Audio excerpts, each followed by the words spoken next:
Now is the time that all of you guys are waiting for to listen to how to multiply your wealth through PILC.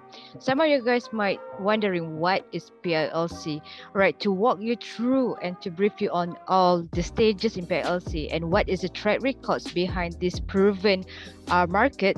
I would like to call upon our speaker for today, the Chief Marketing Officer Property of MCM, Mr. Surendran. Suren, would like to check whether you're in. Yeah, I am ready to rock and roll. You are ready. All right, I'll pass you the floor. It's all yours. Okay, thank you so much, Reen. Okay, her name is almost same with me. She's Reen, I'm Suren. So a lot, we always got mistaken with our names. So I actually got a very interesting topic, and this topic is also this PILC. It's one of the reasons why I am involved in NCM as well. Okay, so being able to read our first NCM book and read about PILC, actually this is the eye-opener for me to know about this investment strategy in property. And basically we're talking about global property investment using different strategies in different cities in all over the world. Something really excites me. I came in to explore this and I'm stuck with it. I think more than 6 years already now, exploring new opportunities. And we have also invested in more than 10 countries today. So it's an opportunity for me, it's a pleasure and also an honor for me to share this property investment life cycle founded by our founder, Professor Max Shankar. So let's not waste so much of time and go straight to the topic. And for me, to start with this topic, I have a very interesting question for a lot of us. And I also, we have the same thought with you when I first started. So I would like to ask this question with you guys. What does property investment mean to you? Okay, at the moment, I'm also looking at the Facebook comments. Those people who are in Facebook, go ahead and comment. What does property investment mean to you? Does it mean you buy and sell property? Or become a developer or what? Maybe you can give me one or two. What does property investment mean to you? Go ahead in our Facebook. Those friends in Facebook, go ahead, comment. I'm sure our friends in Zoom could not chat with me. Friends in Facebook, you guys can comment. What does property investment mean? I'm looking for answers. I'm also looking at our Facebook. I'm also looking at our Facebook to see if I get any answers. What does property investment mean? Someone texted me saying money. Wow, okay. very interesting. Of course, end of the day, when you say investment means it's all about money, right? So thank you. Thank you for the honest answer. Okay, so for me, when I started this journey, right, when talk about property investment, I only talk about buy property and sell it or buy and rent it. That's all I know about property investment. Okay, other than that, it's not within my thoughts. Until I meet MCM, then we see there is a lot more in it. Okay, so today my job is to go through with you the property investment life cycle and what are the strategy we use and where do we implement this strategy and some track records. Right? So this property investment life cycle, okay, basically is also a award nominee. Okay, Edison Award. Edison Award is not a small award. We got this huge award, and we are one of the nominees. We are so proud because this property investment life cycle, not many people in the market are implementing this at this scale globally. Right? So let me just go through briefly, what is this property investment life cycle? Life cycle, we call it life cycle because it's like a human. We have the life cycle. We born, we grow up, we get old, and we die. And in this situation, when it says cycle, means we reborn again. Okay, so that is how we actually come up with this cycle with 6 elements in it. Okay, so first we said is the land acquisition. Land acquisition being the raw material of any property development. Okay, we have this land acquisition. After you have the land, then you can do construction. Okay, you do development, and then after it's complete, you can do management. After a while, you get old a little bit, and you need to do renovation, or you become too old already, then you do refurbishment. Or if let's say we got any natural disaster, we do redevelopment, and the cycle starts again and again. Okay, so I'm going to tell you guys into detail, and if you guys see the flags in the chart, then that means these are the location, the countries we implemented these strategies. Okay, now let's talk about land acquisition. Okay, land acquisition, the strategy is basically we buy at an attractive price. Okay, always remember guys, the price is also very, very important. We buy at an attractive price, the bargain, and add value to the land and sell to the prospective buyer. Okay, this is the very broad strategy. But if you guys see, right, a lot of people, we cannot be just buy and keep after 10, 20 years, then only we sell. Okay, some people during the holding period, what do they do is basically they can actually do agriculture. If you guys see a lot of big players in the market, okay, also they do land banking. But when you see land banking, but then they do a palm oil plantation or some other plantation. So during the holding period, the land also can generate some income. So you can do agriculture. Okay, for those people who want to add value and sell, some people also can do this. You guys can buy the land and convert the agriculture land. Okay, most of the time we want to get the price at the bargain price, usually is agriculture land, and then we can convert the land into commercial, residential or industrial land. And also, if let's say we don't have enough expertise, we can actually JV, or we work together with a developer, small time or big time, and then to suit the market demand in that particular area or in that particular location. It could be the place might not enough a residential house, or maybe that area don't have enough commercial centers and whatnot. So we can actually do the development accordingly. Okay, so when we say this land acquisition, right, it doesn't mean that you must go for 10 acre, 20 acre, 30 acre. We see people just use the half acre. Also, you can do like build 5 houses, so also you can actually make money through this strategy as well. Okay, so that is our first strategy that we implemented, which is the land acquisition.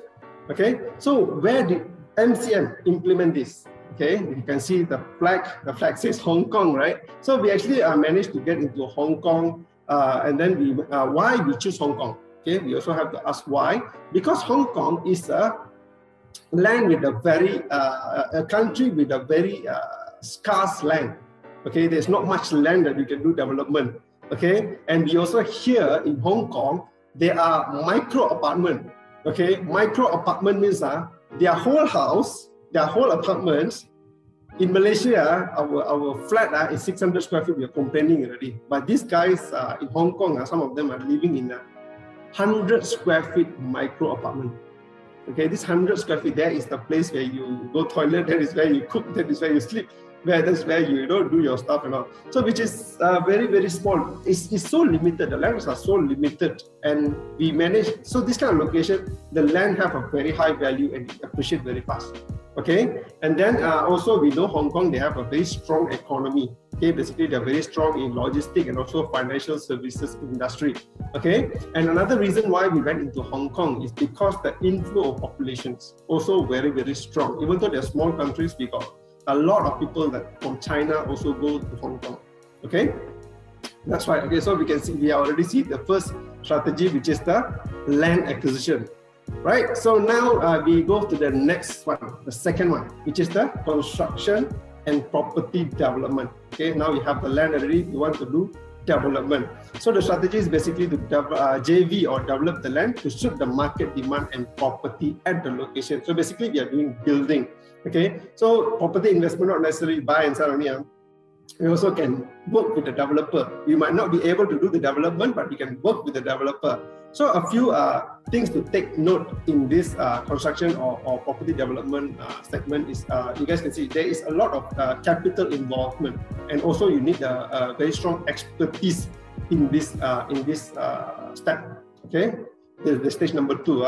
So managing building costs and choosing the right contractor or partner is also very, very important. So we want to make sure the deliverable end products must be good quality. Okay, if we give to the wrong partners, wrong contractor, then we might jeopardize the whole project.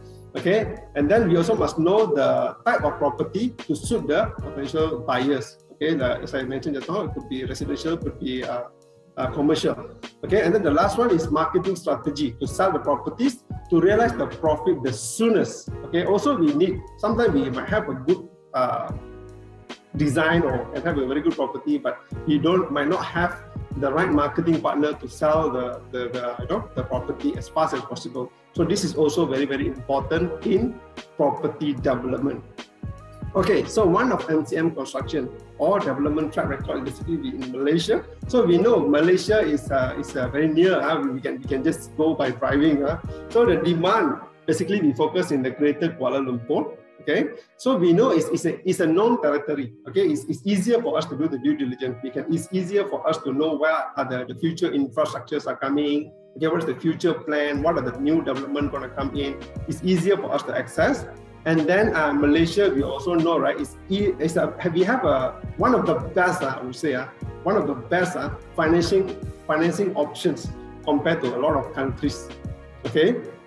So especially like right now, we see a very low BR. Okay, the base rate is very low. And I would like to also give a fun fact. You guys can go and check this out. Start from next year, August 2022, our BR is going to be changed to SBR. Okay, we call it standardized base rate. So today we can see the bank rate in the different banks are fluctuating, right? But from next year, August, it's going to be all the same. Okay, you guys want to go and check about the standardized base rate, which will be implemented in next year. So even though after the implementation, we can see Malaysia is one of the lowest in interest rate when come to financing, right? So during the construction period, usually 3 to 5 years, basically we buy the property, we keep it for 3 to 4 years, and usually we need to serve the progressive interest. Okay, progressive interest during the progressive payment claimed by the developer. So when the developer building, depends on the stages, they will have certain numbers of stages where they will progressively withdraw from our loan, and we have to pay more and more interest until the property is completed. Okay, so most of the time the strategy was used is upon completion, usually the property will appreciate. Okay, most of the time upon completion, you will have the appreciation compared to a under development property. And also another strategy that we use in this is also we can add on a factor of a group purchase. When we move in a group, then we can get a better bargain from the developer. So this is what we use for our second strategy. Okay, so the stage number 3. Okay, that's what we talked about the stage number 1, land acquisition and also construction. Now we go to the stage number 3. We talk about management. Okay, so this is also another way to make money from property investment. So the strategy is basically well managed, okay, and maintain property, further increase the price and will yield higher return. Okay, so what are the things that we need to take note in property management? Okay, so people also ask us sometimes, hey, property management need to have license, how? You know, we actually, some people have this thought that becoming a property manager, okay, you need to opening a property management, you need to have a license. Actually, there's 2 different things. One is the building management. Building management, definitely you guys need the property license. Okay, and then now we talk about property management. You can actually manage your own property or your friend property in a small scale. Also, you don't need a license. We call it tenant management. Okay, but then nowadays we also can see the REN, real estate negotiator, also can do tenant management as well.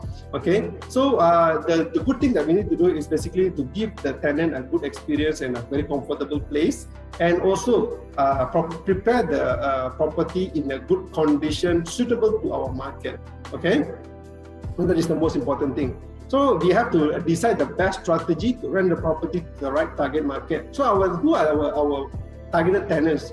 Are we doing a short-term rental like Airbnb, or do we have our property near to university, so we cater to the students, or do we have our property in the middle of the city where a lot of working adults might need look for accommodation, or maybe our property is near to where location with a lot of expatriates. Different segments of tenants. They need different type of needs, so we can actually renovate the house and make it more comfortable to different type of tenants. All right. So also another thing that very important is the marketing team. Again, okay, we must have a very strong marketing team so that we can also compete with other people in the market and also make sure we have the full occupancy. All right, and then we all know property prices are ever increasing, so we can see the property rental market is getting better and better because more and more people are opt to rent properties rather than buying. Okay, so our track record in Malaysia, we actually see property management is a very attractive way to make money. Okay, the reasons are investors. We see a lot of investors, they are really capable of buying good properties, but at the same time, they also lack of expertise. Okay, and also they could not manage their time to manage their investment properties. So we can have this property management to make money. Second, we also for MCM, we also actually can manage to sign contracts with reputable universities or even big factories to manage their property for their students or their workers. So this is also one most important thing, and also we have to add value to all parties. Okay, the developer, the end user, and also the buyer of this property. So we have to make sure the whole scenario is win-win to everyone, and then we can make more out of it. Okay, so we go to the stage number 4, renovation.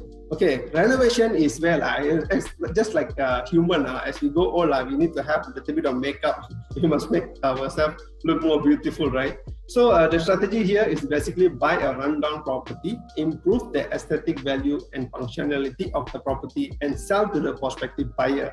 This one, I believe, some of us, I believe one or two of our buyer property investors, they know they are doing this. Okay, they just basically go and hunt those property with a little bit not so pretty, go and buy them and renovate and then sell them for very good return. So one of the things we need to look at, okay, the things that we need to take note when it comes to renovation investment. Okay, so adding aesthetic, right, basically makeup, okay, to suit the need of prospective buyer needs a good design skill, and a designer might cost a lot. Okay, thus will reduce the potential gain. Choosing the right long-term vendors also plays a very important role in managing costs and to reduce hiccups. Okay, so we have to choose the right partner. We cannot simply, of course, contractors, there are many contractors in the market. Some of them can quote a very, very low price, but their work might not be good. Sometimes their work is good, but might not be suitable for our targeted targeted buyer or tenants. Also very, very important. We have to look into all these things. So be aware of cost. This is very important. The renovation, buying, renovate, and sell. Basically, the renovation part is you have to make sure the costs are managed properly. So we have to look at a few things. You know, even the RPGT, the tax, and the cost of renovation. How much are we putting money for down payment, the stamp duty, the calculation and the number also is one. We must have the skill to renovate, and you also have to have the skill to calculate the return so that we can make the best use of this. Okay, in MCM, we actually use the strategy in USA. So far away, USA. Okay, so why USA? So basically, we know USA is a world largest national economy with GDP of more than 21 trillion. They are so huge. The GDP is so huge.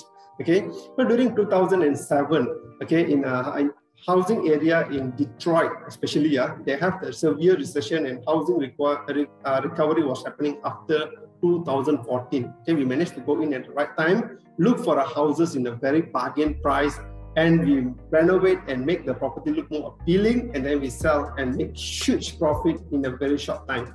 Okay, this strategy doesn't mean have to be used in US. We can use this strategy even in Malaysia. We actually see a lot of people make money this way as well. Okay, so stage number 5, let's go to the refurbishment.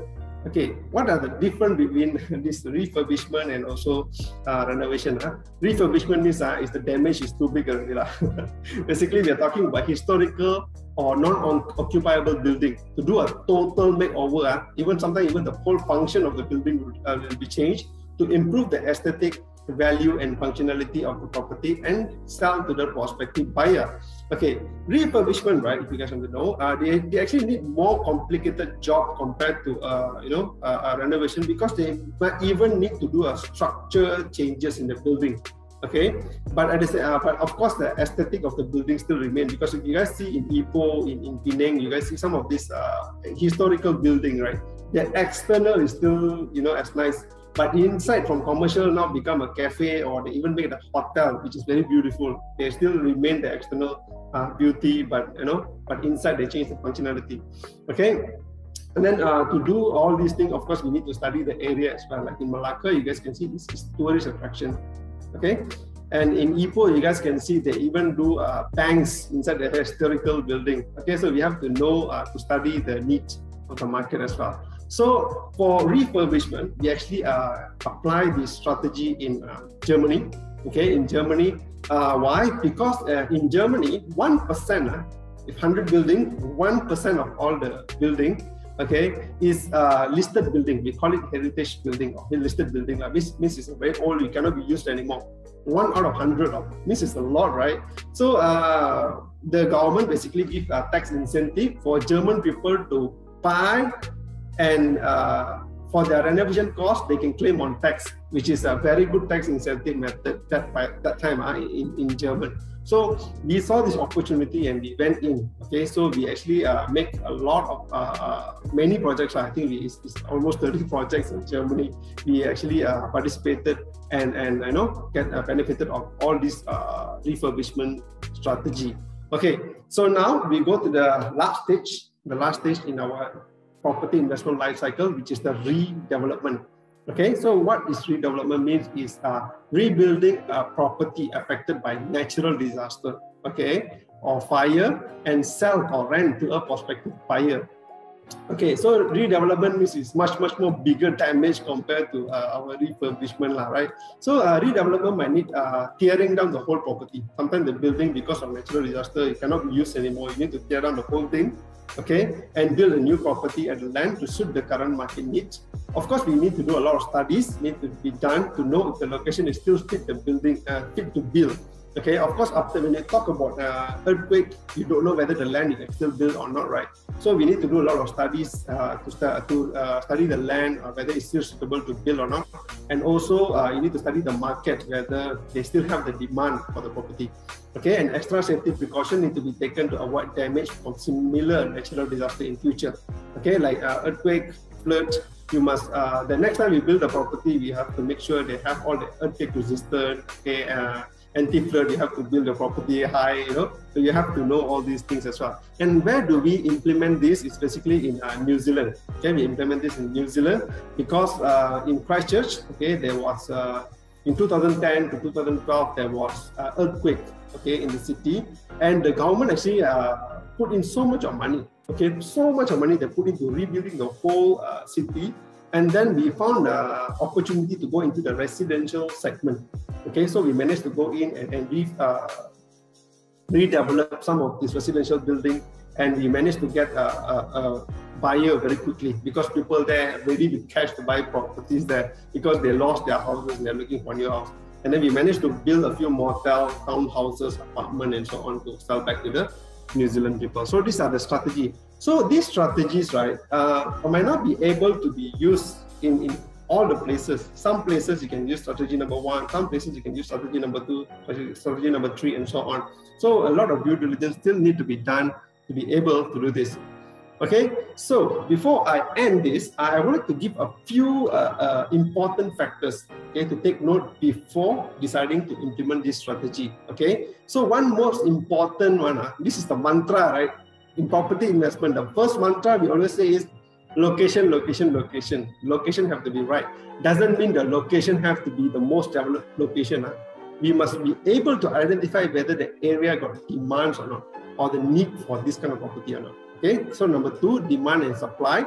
Must see whether we are going into the right segment or demand of the property or not. Do we really need more residential in this area, or do we need more student accommodation in this area, or do we need a workers hostel in this area, or do we need more commercial? So you have to see the demand and supply. For that, we have to see whether there is a huge inflow of people to come to that particular area or not. Okay, and then number 3, population density is also very important. We have to see whether the people, a population there is growing or people are moving out from that particular location. Okay, and also demographic. So when they talk about demographic, of course we need to see the age group of people. Okay, we want to see if let's say the age group of people there is around 30 to 40. You see, you know, right? That's the time where people are starting to get married and looking for house. Okay, so there's a good time for you to, good place for you to build residential. Okay, and also we see the type of jobs. in that area? Is it all factories, or is it all a commercial center, or is it financial center? So we can see what kind of property that will be needed in that particular location. Okay, so number 5, we are looking at infrastructures on the transport and also amenities. Okay, how near is it for them to go and access to convenience store, banks, okay, schools, police station, okay, all these things. Amenities is also very important. And when they talk about transport, what are the new highway coming in this area? What are the new, maybe we have new LRT, new MRT line, or maybe we have our high-speed rail station there. So for future appreciation, we also need to see all these things. Number 6, political stability. We're talking about global. We have to see those countries with stronger political stability. We can see people are more confident to buy home to stay. Or we also can see foreign buyers coming to buy. Okay, so number 7, economic condition. Of course, during crisis, people, the excitement of people to buy property will be lesser and lesser. Okay, but I would say bad economic condition also good, because you can buy more property at a good price, right? Like right now, it's a good time for us to buy property if you can get a good bargain. Okay, number 8, taxes. Tax also you must know, you must study your tax. You know how to mitigate the try to reduce the tax. How should I keep this property after 5 years? Then I pay lesser tax or not? Or how can I restructure the whole deal to benefit from this? Okay, so for that you need to talk to your accountant. They should be able to advise you better. Okay, so number 9, we talk about the segment. Okay, segment, we are talking about residential or commercial property or agriculture or industrial. I see some people renting a land just by planting durian. They are making money. This is also property investment, right? So basically, they're renting a land and in do agriculture, they make money. So must know what kind of demand is there. So if you are smart, if you're creative enough, when you have enough exposure, you can make a better understanding. Number 10 is actually the strength and experience of the developer or the builder or the contractors is also very, very important. I think I've seen many people that actually invested, buy property, a rundown property, when they renovate, the outcome is not what they desired or might not be suitable for the end user, and they actually lose money to repair. So also very, very important for us to have the right partners. Number 11, the governance, the real estate law, the federal, district, and also the zoning. Okay, if you guys want to know, there are actually a zone. I'm sure you guys can check this. It's available in the land office. There are this particular land. They will be zoned into residential. There are also zoning for commercial, and they are also zoning for future development and whatnot. So we can actually study these zones, which is actually available. Okay, if you buy agricultural land, it's within the residential zoning. In future, we can use for residential development. So that is something very, very important as well. Okay, and the last thing is the price. Okay, the price is also very, very, very important. No matter how great of all the other stuff, if the price we are paying is too high, it might not be that suitable for us, right? So that is all the 12 points that I can actually bring for you guys to share with you guys, and also to share a little bit about my experience and my journey to learn this PILC strategy with MCM, and it has been very rewarding. Okay, I learned so much. Okay, and I also want to do a little bit of promotion. Please remember to buy our latest book. Okay, we have just launched our latest book. All the strategy I mentioned just now is inside this book. Okay, by buying this book, by reading this book, okay, you might be the second me. Okay, come into MCM, want to learn more just because of this book. There's so much information for you guys to come and read and explore. It's a lot more than what I talked here, right? So I would like to end my presentation with this. Thank you so much, and I pass back to Rin. All right, thank you so much, Rin.